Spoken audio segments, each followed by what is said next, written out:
एक बार ही गाना गाने वाला आ जाए और उस पर जूता चप्पल चल जाए तो उसको गाना गाने का मन करेगा? उसका तो फूल से स्वागत करता है यही समाज। वेश्या भी अगर वेश्यावृत्ति करती है तो बंद कमरे में, लेकिन ये सब एक ऐसा वेश्या है जो खुलेआम करना पड़ेगा। जैसा कि आपने कहा कि बहन बेटी, तो भोजपुरी इंडस्ट्री में बहन बेटी के नाम लेके ही गाना गा दिया जाए। कभी पुजवा के नाम पे गाना आता है तो कभी रिंकिया के नाम पे गाना आता है, तो आप इसको किस नज़र से देखते हैं? हमको लगता है तो ये गनमा बनाने वाला हमारा सामने अगर आ जाए ना तो जूता निकाल के इतना जूता मारे कि उस साला घरे जाए ना तो उसको अथी पहचानिए नहीं पाए उसका बाप मता। लेकिन रोड पर चलते हुए जो हमको गाना सुनाई देता है उसमें खेसारी लाल का ज़्यादा गाना रहता है। शायद कभी उससे हमको भेंट हो जाएगा नहीं तो बिहार में तहलका मच जाएगा। कि रवि किशन, मनोज तिवारी भी कम नहीं रहे। लहंगा उठा दे रिमोट से, उन्हीं के अंतराल में उन्हीं के समय में गाना आया था रवि किशन का। घंघरा उठा रहा, किसी का चोली खोल रहा, कुछ कर रहा है, ढोरी छिल रहा है, ऐसे गाना समाज में बजता है। और आप एक संवैधानिक पोस्ट पे हैं, मुखिया जी हैं, आपके समाज में भी ऐसा गाना बजता है। आपके पास हम इसलिए आए हैं क्योंकि आप बेबाक अंदाज, बेबाकी से किसी मुद्दे पे बात करने के लिए जाने जाते हैं। पिछली बार मैं आपका इंटरव्यू कर चुका हूं और ज़्यादा परिचय देने की जरूरत नहीं है। मैं आज इसलिए आया हूं कि जो भी बिहार के समाज में बिहार के समाज को एक सब समाज कहा जाता है। भिखारी ठाकुर की तरफ से जितने गाने गाए गए थे उन समय का जो समाज था जहां गाना बजता था, शायद कल्पना चावला का जो छठ का गाना बजता है तो शायद लगता है कि छठ पूजा आ गया हो, भले छठ पूजा 1 साल बाद होने वाला हो, लेकिन अभी जब गाना बजता है तो सिर्फ कान में उंगली लगाने के अलावा दूसरा ऑप्शन नहीं मिलता। क्या कहना चाहेंगे आज के भोजपुरी समाज के ऊपर? कि अगर सबसे ज़्यादा बिहार की बदनामी हुई है जी, जब से यह धरती है तब से आज तक की बात मैं करता हूँ, सबसे ज़्यादा अगर इस बिहार के छवि को बदनाम करने का काम किया है तो यह भोजपुरी गाना गाने वाला सब किया है, गायक सब किया है। इससे जो है हमारे संस्कार, हमारे संस्कृति का बहुत ज़्यादा अपमान हो रहा है, जिसको सहन करना अब बर्दाश्त से ज़्यादा हो गया। गायक और एक्टर का मतलब ये होता है कि गायक अगर गायकी करता है तो अपने मधुर वाणी से वो लोगों का मन जो है मंत्रमुग्ध करे कि लोग अच्छा गाना सुन सके, और एक्टर का मतलब ये होता है कि लोग मनोरंजन लोगों को करा सके, अच्छे ढंग से लोग को हम अपना एक्टिंग का कला दिखाएं ताकि लोग अच्छे ढंग से देख सकें और अपने समाज में अपने बाल बच्चे और बीवी के साथ, माता पिता के साथ बैठ के देख सके।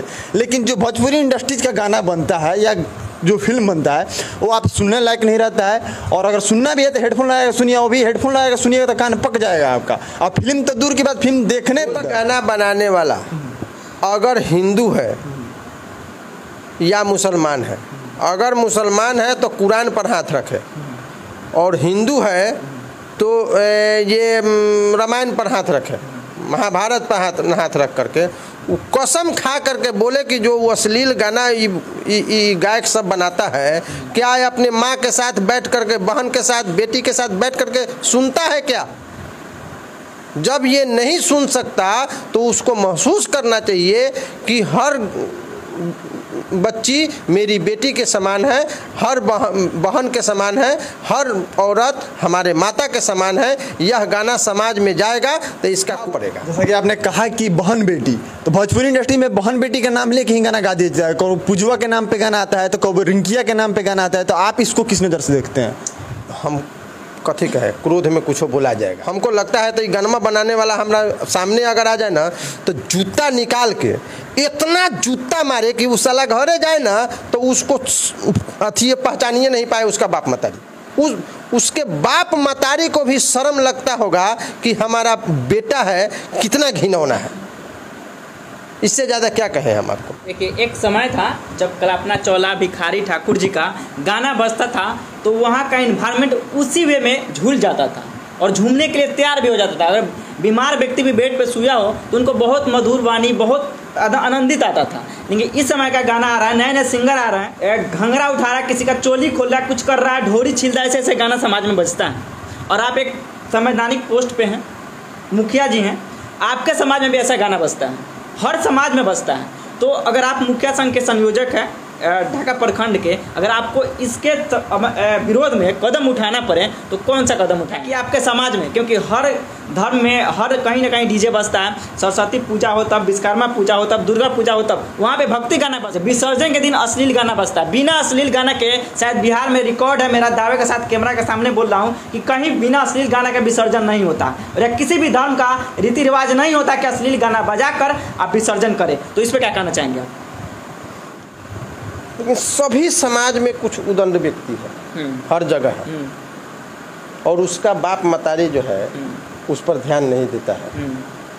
अगर मान लेते हैं कि आपका बेटा किसी गलत काम में कर रहा है, अगर उसको रोक रहा है कोई अच्छा व्यक्ति, तो उसका वो उल्लंघन कर दिया या उसका अपमान कर रहा है, तो बाप मतारी को जैसे ही पता चले तो उसको उसका दंड देना चाहिए। बिल्कुल, उसको समझाना चाहिए। बिल्कुल बिल्कुल। रही बात अपनी बात, आप हमसे बोले हैं, तो हमारे किसी भी प्रोग्राम में भोजपुरी गाना नहीं बज सकता जी।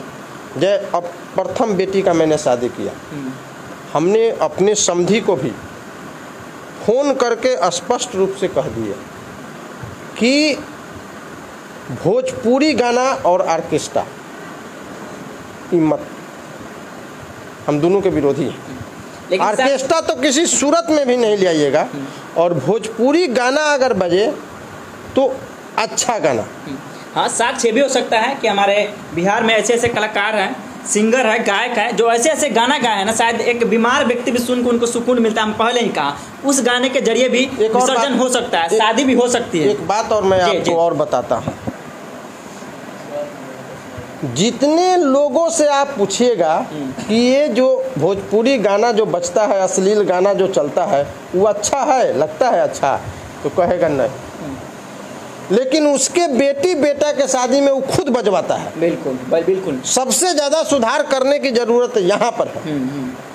अगर हम आप ये हैं सब लोग अगर अपने सिर्फ फंक्शन में अपने फंक्शन में अश्लील गानों का विरोध कर दे, तो क्या वो बच पाएगा? बिल्कुल नहीं बजेगा। नहीं, बिल्कुल नहीं बजेगा। यानी कि अपना सुधार सबसे एक बार ये गाना गाने वाला आ जाए और उस पर जूता चप्पल चल जाए, तो उसको गाना गाने का मन करेगा?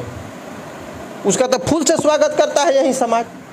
वैसे गाय को देखने के लिए ही सब मर मिटने के लिए। तो बात तो ये भी है कि उनके भी घर में अपनी बीबी है, बच्चा है, बेटी है, माँ है, लेकिन दूसरे की माँ बहन पे बेटी पे गाना गा देते हैं। शायद उनको ये बात ध्यान में नहीं रहता है कि हमारे भी माँ, हमारी भी बेटी फेसबुक चलाती है, यूट्यूब चलाती है, संगीत सुनती है। शायद इस बात का ध्यान वो गायकर रखते। भोजपुरी समाज किसी भी हम गाय को बोले, किसी पर्सनल किसी गाय को नहीं बोले कि यहाँ खेसारी लाल हो तब, पवन सिंह हो तब, चाहे निरहुआ हो तब, चाहे मनोज तिवारी हो तब, सबको बोल रहे हैं। उनके घर में माँ बहन बेटी सबको ही है, लेकिन वो गाना बजाता है। इस बात को ध्यान में रख ले कि हमारे घर में भी माँ बहन बेटी है, तो क्या गाएगा वैसा गाना? देखिए, आपके सारे प्रश्नों का एगो उत्तर दे देते हैं जी। इसके बाद अब हम कुछ टॉपिक पर बात नहीं करेंगे जी। बोलिए।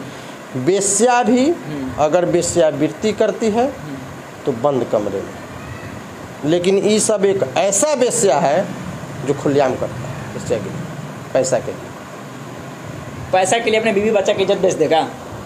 आप देख नहीं रहे? अच्छा, अब इससे ज़्यादा हमसे नहीं बोलवाइए। अच्छा, एक क्वेश्चन रहेगा। भोजपुरी इंडस्ट्री में बहुत सारे कलाकार हैं, खेसारी लाल, पवन सिंह और निरहुआ, इन्हीं को लोग ज़्यादा जानता है। मेल एक्टर में देखा जाए तो इन्हीं को लोग ज़्यादा जानता है। तो भोजपुरी इंडस्ट्री को बर्बाद करने में सबसे ज़्यादा इन तीनों में से किसका हाथ रहा है? किसको आप देखते हैं? खेसारी लाल यादव ने बर्बाद किया, ये पवन सिंह ने बर्बाद किया, या निरहुआ ने बर्बाद किया? मनोज तिवारी थे तो अब राजनीति करने लगे हैं, उनका तो गाना आ नहीं रहा है। रवि किशन भी हैं। बात आपके सवालों में हम संशोधन करना चाहेंगे कि रवि किशन, मनोज तिवारी भी कम नहीं रहे। लहंगा उठा दे रिमोट से, उन्हीं के अंतराल में, उन्हीं के समय में गाना आया था रवि किशन के समय में। भले आज सांसद हैं, प्रतिष्ठित पोस्ट पे हैं, सांसद बने हुए, देश में संसद में बैठते हैं, लेकिन उनकी भी कसर कम नहीं थी। लहंगा उठा दे रिमोट से, वहीं से गाना प्रमाण क्या आपका आता है, किसी के बहन पे गाना, किसी की बेटी पे गाना, इससे हम नकार नहीं सकते। उनके भी कमी थी, हम नहीं मान सकते कोई धोए हुआ। हम भिखारी ठाकुर से कंपेयर रवि किशन का नहीं कर सकते हैं, लेकिन ऐसे चीज़ों को सुधारने की जरूरत है। उस पर बताइए, इनके सवालों का जवाब दीजिए। किसको आप भोजपुरी इंडस्ट्रीज को बर्बाद करने में सबसे ज़्यादा हाथ रहा है? किसका योगदान ज़्यादा रहा? खेसारी का रहा कि पवन सिंह का रहा, आगे हाल फिलहाल में निरहुआ जी हैं उनका रहा? क्योंकि दो आदमी है वो अब राजनीति में जा चुका है, तो अभी इन लोगों का कंटिन्यू गाना आ रहा है। क्योंकि वो चाहेंगे तो सेंसर बोर्ड में ऐसा नियम लगा सकते हैं। सांसद है तो देश के बड़े पोस्ट पे बैठे हुए हैं, क्योंकि रोड पे देखा जाता है अक्सर पवन सिंह का, खेसारी का, ये लोग का गाना बजता है, तो किसको आप देखिए मार सबसे बड़ी बात यह है कि मैं तो भोजपुरी फिल्म देखता ही नहीं हूँ और न भोजपुरी गाना सुनता हूँ, लेकिन रोड पर चलते हुए जो हमको गाना सुनाई देता है उसमें खेसारी लाल का ज़्यादा गाना रहता है। शायद कभी उससे हमको भेंट हो जाएगा ना तो बिहार में तहलका मच जाएगा। आमना सामना अगर अब वो हम आपको बता दें, कुछ बताइए, काहेला हम भी तैयार रहेंगे। ना भैया वो पैसा वाला आदमी है। क्या हो गया, पैसा आपको इज्जत नहीं पता है? ना वो पैसा वाला आदमी है, पैसे वाला का इज्जत मिलता है, अच्छा लोगों को नहीं मिलता है। खेसारी लाल का मतलब आप भेंट करना चाहते हैं एक बार खेसारी लाल यादव से? भेंट हो जाए तो मजे आ जाए, कई मिनट 2 मिनट, लेकिन हमसे वो भेंट होबे नहीं अच्छा, तेज प्रताप यादव जैसे बुलाते हैं, नहीं देगा। अच्छा, तेज प्रताप यादव जी जैसे बुलाते हैं जो 2 मिनट के लिए आइए, उसी तरह आप भी भेंट करना चाहते हैं? भाई तेज प्रताप जी लालू यादव के बेटा है नहीं, उन्हीं के तरफ से आप भी बोल रहे हैं खेसारी लाल यादव से ना, मिलना वो चाहते हैं? लालू यादव का बेटा है। हम एक गरीब किसान के लड़का हैं, हम अपने बल पर जो है कि थोड़ा बहुत जो है कि आगे आए हैं, समझे कि नहीं। हमको उस सबको कुचलने में देरी लगेगा, लेकिन हमारा इच्छा है कि एक बार आमना सामना हो, भेंट हो, तो थोड़ा सा कुछ फिल्म इंडस्ट्रीज पे एक संदेश दीजिए फिल्म इंडस्ट्रीज को, ताकि सुधार हो बड़े सके। कलाकार जैसे बड़े कलाकार हैं उनको देखकर छोटे कलाकार देखिए भी सभी सीखते हैं। कलाकारों से जी, और हम अपने राजनीतिक दल के सभी नेताओं से, प्रशासन के सभी पदाधिकारियों से, हम अपने माध्यम से, आप लोगों के चैनल के माध्यम से हम प्रार्थना करना चाहते हैं कि भोजपुरी अश्लीलता पर रोक लगनी चाहिए और एकदम ज़रूरी है। चलिए बहुत बहुत धन्यवाद। धन्यवाद। मीडिया का